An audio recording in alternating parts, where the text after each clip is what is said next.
Tempestus Aquilons are elite airborne Tempestus scions who excel in graft-shoot insertions and rapid assaults. Dropping straight into enemy lines, they unleash devastating firepower with hotshot las guns, melta carbines, and plasma carbines before engaging in brutal close combat. Designed for high-risk operations, they rely on speed, precision, and firepower to overwhelm opponents in Warhammer 40k battles. Hello my friends, my name is Max, and today we're building one of the Tempestus Aquilons from Kill Team Hivestorm box. Namely, this lad, Aquilon Grenadier. We're still building the specialists, and the Grenadier is one of them. As always, by the end of this video, we will answer 3 simple questions. Does this mini look cool when assembled? Is it fun and easy to build it? How does it look next to other minis?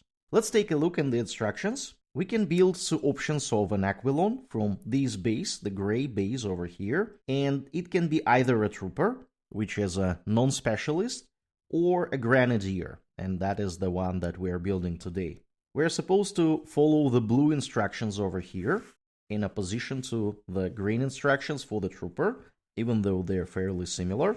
And we will have choices of the head here. There is also a backpack, but spoiler alert, all backpacks look exactly the same. So the only real choice here is the head. Let's go ahead and start with the torso bits 51 and 53. Both bits are cleaned up now.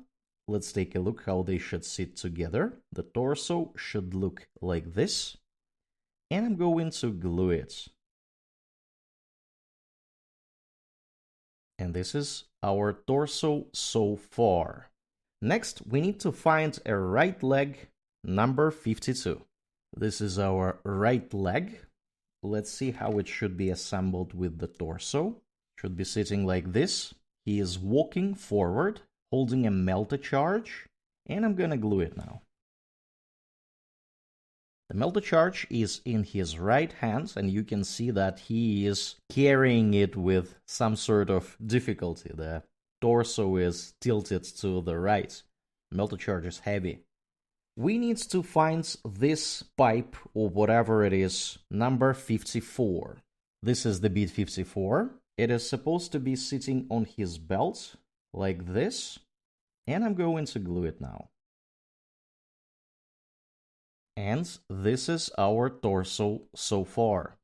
Now we need to put some decorations, frag grenade and crack grenades on his chest, number 60. These grenades are tiny. They are supposed to be sitting on this strip, somewhat like this. I'm going to try to glue them.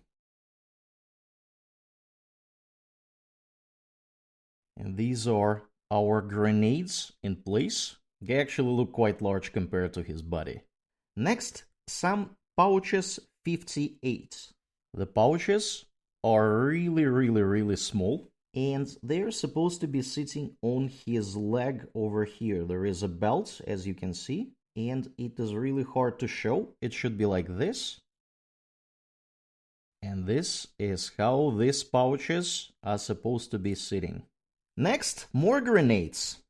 Frag grenades 59, sitting on his belt over here. These frag grenades also are very tiny. They should be sitting on this plating over here, somewhat like this.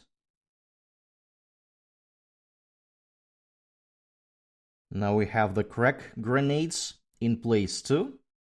And now some additional pouches on his strap on the chest, 57. This is another set of bags, looks like some sort of detonators or something. They are supposed to be sitting over here, like this.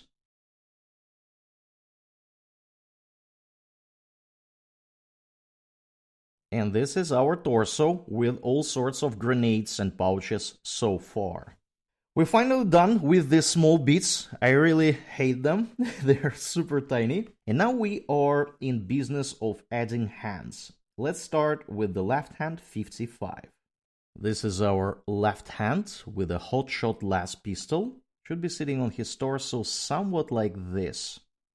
There is a lock-looking thing over here, as you can see. This strap is supposed to be fixing the hands in the fixed position, like this one. But you can wiggle it a bit if you want.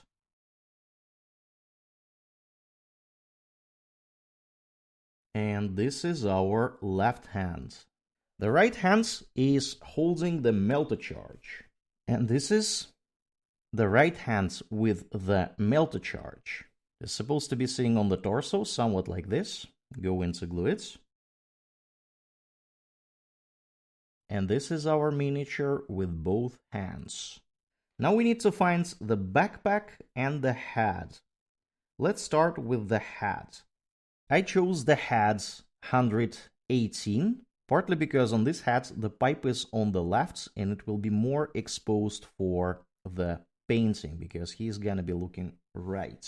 Let's see how it should be sitting. He's gonna be looking somewhere over there. And this is my head position. This is how it looks so far. Now we need to assemble the backpack. And to be more accurate, this is not even a backpack, this is a jump pack. It is supposed to be assembled like this. This is my jump pack assembled. Let's fit it to his back. Should be like this. And I'm gonna glue it. And our pal now requires only the base, the 28mm base. Make sure you take the right one if you're assembling it from the Hivestorm.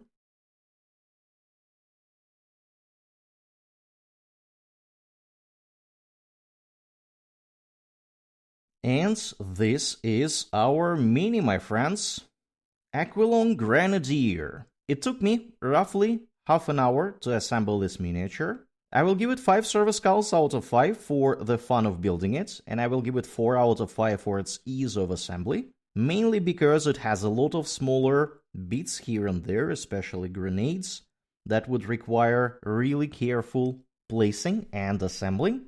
This mini does not really require a lot of partial assembly. Maybe I would assemble the arms separately.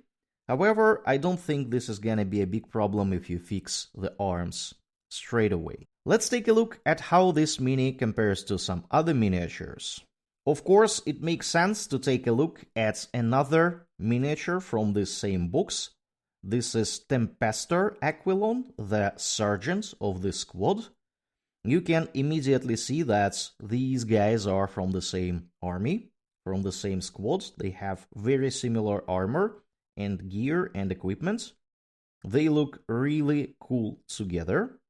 Compared to a Space Marine, especially a Terminator Space Marine, unmodified humans look really tiny. This is how this miniature looks next to a Deathwing Knight that we built last time. And if we take some other unmodified humans, like this Cadian Commander, you can see that Cadian Commander is actually less bulky, because he is not wearing a lot of additional gear and a jump pack, but these lads are of the same size. The scale is exactly the same.